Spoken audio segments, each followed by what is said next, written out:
guys, so today I'm going to demonstrate for you how to make a basic pie dough. And then with that pie dough, I'm going to make an apple galette, which is basically like a rustic apple pie. So I've got my iPad set up with my recipe ready to go, and off on the sides I've got my ingredients and all of my equipment ready to go. So let's get into it.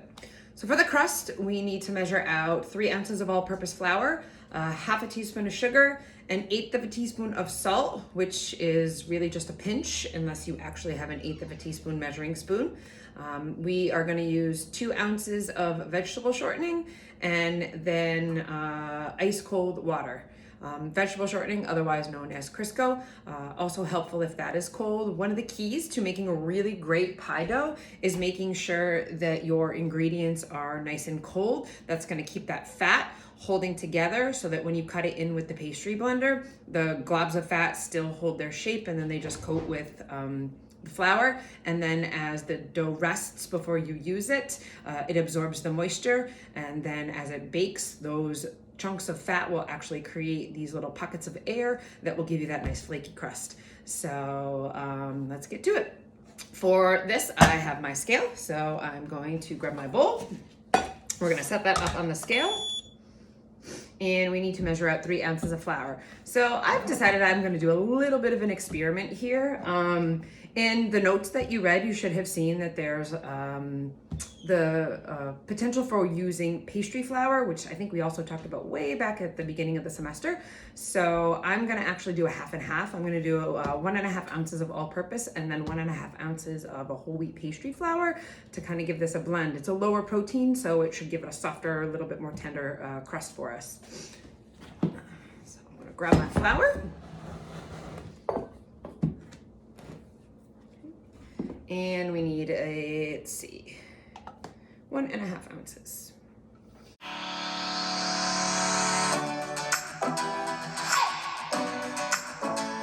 And then I have whole wheat pastry flour, so I'm going to use that.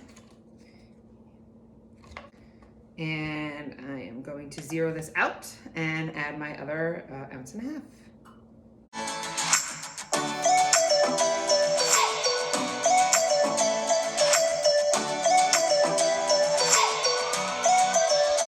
And there we have it, 3 ounces of flour. All right, so we've got the flour and we've got salt and we need sugar, and it says to sift it all together. I don't have a sifter, so if you recall that we've actually used whisks, so let me add the remaining ingredients and then we'll whisk that all in together. All right, so sugar, half a teaspoon.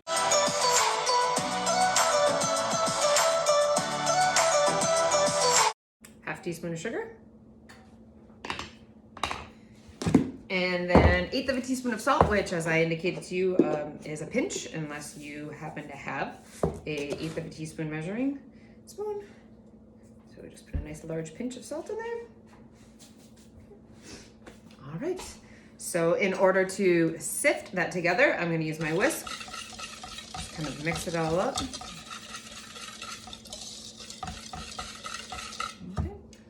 Just flour, salt, sugar, nothing exciting. So it says cut the shortening either by hand or using a pastry blender into the flour to form cornmeal sized pieces. So this is a pretty tiny chunk of fat that we're going to have. So I'm going to grab my shortening out of the refrigerator because I have it there chilling so that it's nice and cold. I'm going to zero out my scale, and we're just going to measure out our 2 ounces of shortening.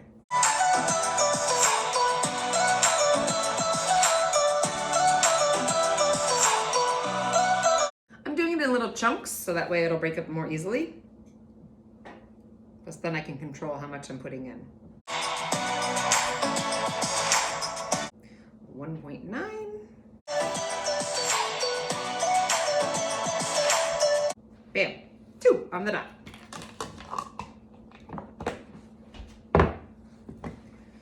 So I have a pastry blender. If you don't have a pastry blender in your house, You can just take 2 regular old dinner knives and cut it up. You can use your hands. I don't like to use my hands because they're warm and that's going to impact the temperature of the ingredients. Plus, I just don't like the feeling of all that grease and flour on my hands. So we're going to take this. I'm going to take it off the scale since we don't need that right now. And we're just going to take this and basically mash the shortening into the flour mix, trying not to spray it everywhere if we can avoid that. And I apologize, I don't have a glass bowl for you guys to see what's happening, but I'll show you what it looks like at the end. So as the shortening gets caught up on the pastry blender, you can take the spatula and just kind of take those chunks off. And also give a little bit of a tap on the bowl.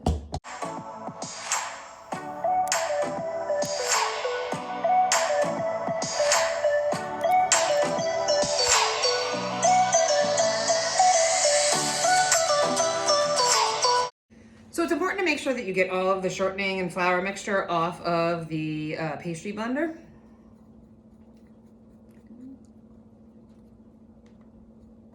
Do the best that we can. We want to make sure it's all incorporated in there.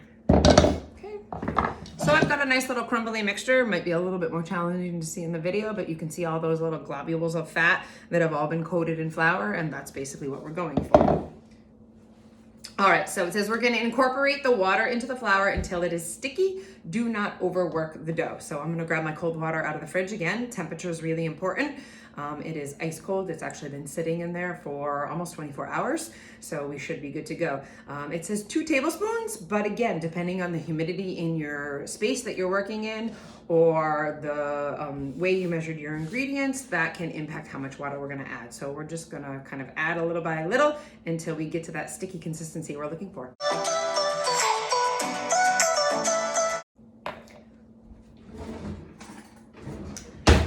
I like to use a fork at this point to incorporate the water.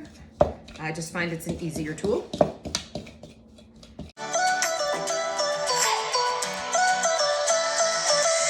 And you can see it's already starting to pull together. And I think that's going to be plenty.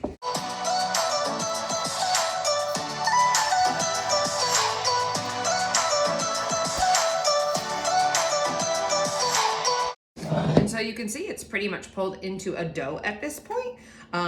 It says that you want to allow your dough to rest and chill, preferably overnight if you can make that happen. I'm going to put this in some plastic wrap and set it in the refrigerator and let it chill while I prepare the filling for the apple galette. Plastic wrap.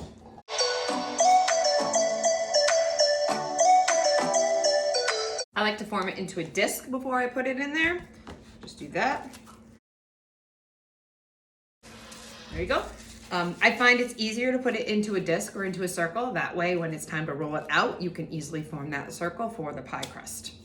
All right, so while that's in the fridge chilling, we're gonna work on our filling. So a galette is basically like a rustic pie. So instead of shaping it into a pie dish, we're actually gonna roll out the crust when it's ready. We're going to fill it with the apples, and then we're going to just fold the sides up kind of loosely, dot it with some butter, and then pop it into the oven between 350 and 375 degrees. Today, it says that we're going to use 1 apple that we're going to peel and slice really thin, about a tablespoon of all-purpose flour, a 1/4 cup of brown sugar, a 1/4 teaspoon of cinnamon, and then a tablespoon of butter. And again, I use chilled butter. That makes it easier to cut into the little chunks that we need to do to dot that. The flour, sugar, cinnamon mixture is basically what we're going to coat the apples in. So first things first, we need to peel and then slice, core our apple. So let's get to it. So I am using the apples that I had in the fridge. As we all know, we're kind of working with what we've got these days since we're not out shopping as frequently. So these are, I believe, Golden Delicious apples. Typically, you would use an apple that's maybe a little on the tart side, and you definitely want something that's not a super watery apple. I know that seems crazy, but some of them do have a higher water content. But again, it's what I got, so it's what we're gonna work with. I like to peel into a bowl so that when I'm done, I can just take and dump the bowl and it doesn't make a mess everywhere. Some people peel into the garbage, but I'm always afraid I'm gonna drop my apple into the garbage can. If you have a garbage disposal, some people will peel over the garbage disposal and then they'll just put them down there. Your call. So I find the easiest way to core your apple is to basically take it and cut the four sides off. If you have an apple corer, you can certainly use that. Okay, so you don't waste too much. You can see that I got a little bit of the core in here, so I'm just gonna chop that off. There we go. So the important part to this and making sure that the apples cook really well is making sure that you slice these really thin and that they're all as equal in size as possible. Anytime you're slicing something on a cutting board, you want to put the flat side down onto the cutting board so that it makes it easier for you to slice things. You want to watch your fingers. You should have your fingers curled so that if you do catch the knife, at least you're going to catch a knuckle that isn't going to have you losing a fingertip.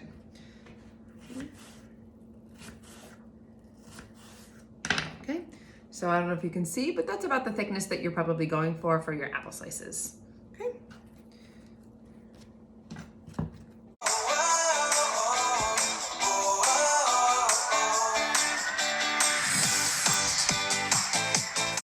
And I find sometimes those end pieces are a little on the thicker side, so you can just set those off to the side and snack on them while it's baking.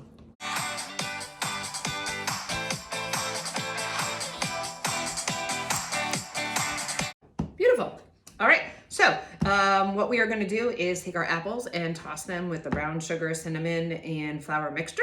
So I'm going to grab another bowl, stick all of my apple slices in there, kind of separate them. If you find that any are a little too thick, just pull those out. Okay.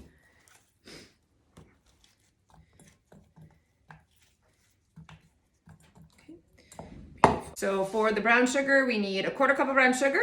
I've got my brown sugar here. I've got my 1/4 cup. Remember, brown sugar gets packed and leveled. The beauty of scooping it out of the bag is I can pack it right on the side of the bag and actually use my hand in the bag to level off. So there we go, nice level 1/4 cup. Okay, so I'm gonna mix that in. Ground cinnamon, we need 1/4 teaspoon.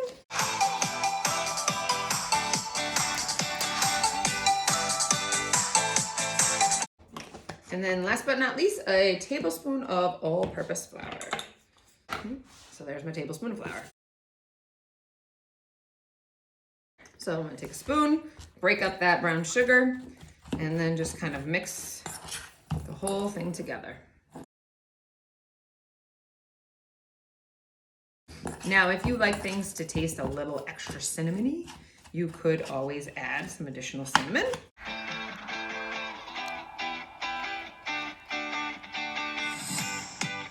And so there you go, nice and coated. So I'm gonna set these off to the side, okay? And we're gonna let those do that. So from there, it says that we are going to take our dough and roll it into a 1/4 inch thick circle, and it's gonna be about 6 to 8 inches in diameter. So I like to use a ruler when I'm measuring the diameter. My little trick for rolling out pie dough is to actually roll it in between 2 pieces of parchment paper. It prevents you from having to make a kind of sticky gooey mess all over your counter. And I find you have to use a little bit less flour as you're rolling it. And that's helpful for keeping it from being too dried out or from getting too crumbly and breaking apart. This is a pretty wet dough, this particular one. So I don't think it's gonna be a problem. You'll probably need to add some additional flour when you're rolling. But a 1/4 inch is pretty tiny. I mean, if you look on that ruler, there's your 1/4 inch right there. It's not very far from the bottom of the ruler. So I've got my 2 pieces of parchment paper. I'm gonna grab my dough. I know we didn't give it a chance to chill overnight, but we're gonna roll with it and see how it goes. So I'm gonna put a little bit of flour on my surface just because I think I'm gonna need a bit. Don't wanna go too crazy. It shouldn't stick to the parchment paper too much, but it's always good. So I like to just kind of flip it and get it coated on both sides. And then we take our second piece of parchment paper. Forgot my rolling pin. So I like to use a French rolling pin. It's really universal and really easy to work with. I do not like the ones with the handles. I just find it's much more difficult to control. So what you're gonna wanna do is kind of start by pressing.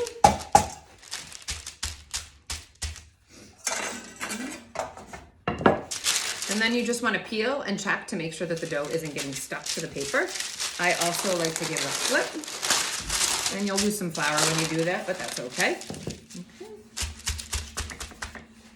And then I'm just gonna start rolling my dough. So you wanna roll up and down, and then you kinda wanna roll at an X, and that's how you keep that nice circular shape. If it starts to get a little wonky, you can try to kind of smoosh it back together and fix it. You don't want to re-roll it if you can avoid that, because the more re-rolling you do, the more you work that gluten and the tougher you make it. And remember, this is rustic, so if it's not a perfect circle, it's not the end of the world. So I'm gonna flip it again, so I can peel that paper and make sure it's not sticking on that side. So we're looking a little funky in our shape. Just gonna kind of press that back a little bit.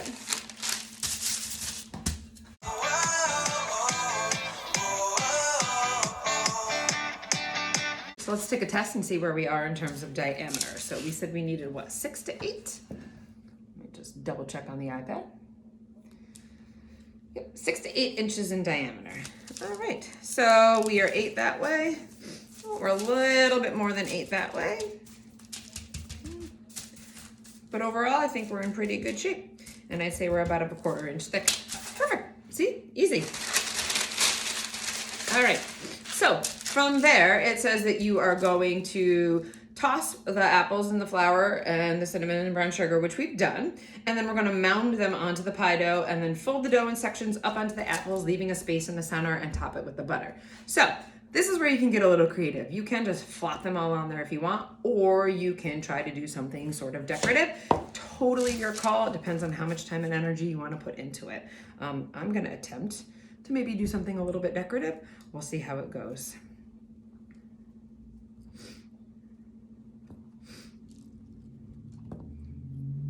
You want to leave enough space on the edges so that you are able to fold the dough up. And you might notice that not all of the cinnamon and sugar has kind of stuck on the apples. If you want to pour that over the top after, you're certainly welcome to do so. So I'm basically just kind of creating this pretty spiral.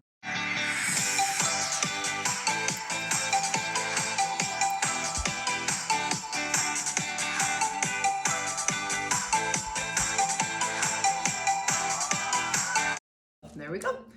Hard to show you, but we kind of created this pretty little spiral of apples, and then I just kind of took 3 and made a little triangle in the center. Okay, whoop! We've got one little apple hanging out over here, so we'll plop that one right on there. You can see I have a good amount of cinnamon and sugar, so if you just want to give it a little sprinkle, you certainly can. All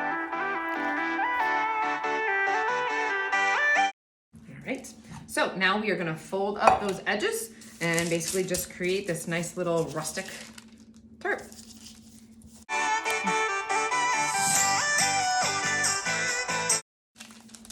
And you have to do a little bit of folding and kind of overlapping, and that's okay. If you get any little rips or tears, just kind of patch them up. Again, that's the beauty of this being a rustic pie, is you just kind of fold it together and do the best that you can. Now the apples will shrink as it bakes down, okay? And what I like to do at this point is leave it on this piece of parchment paper, just kind of dust off as much of it as you can. That way you can just take this, transfer it right onto your baking sheet, and you can easily put it into your oven. So I need to get my butter out of the fridge because I kept it cold, so I'll be right back. All right, so we are gonna cut off 1 tablespoon of butter from here that we're gonna chop up into little chunks, and we're just gonna dot it all over. Now the recipe doesn't really tell you what to do, it just says top with butter.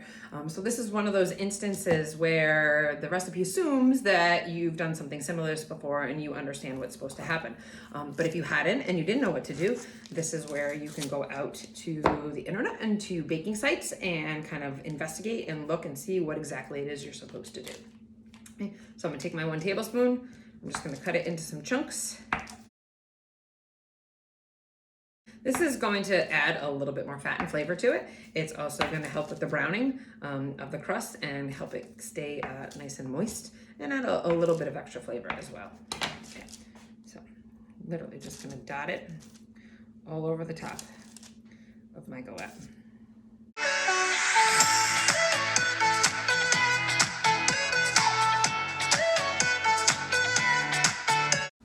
There we go.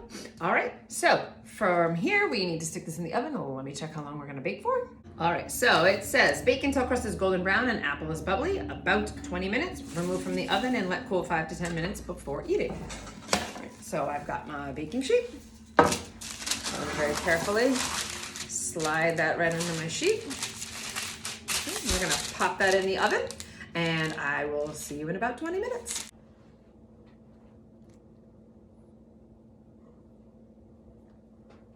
So guys, there you have it. Nice golden brown color. You can see that all the sugar is really nice and cooked on top of the apples. I did have to put it in for a few extra minutes, but I have a gas oven and so sometimes it bakes a little bit differently than the rest of them. So we're gonna let this cool and we are going to enjoy this for dessert tonight. So I hope you all take the opportunity to give this recipe a try yourself. And if you have questions, you know you can always reach out.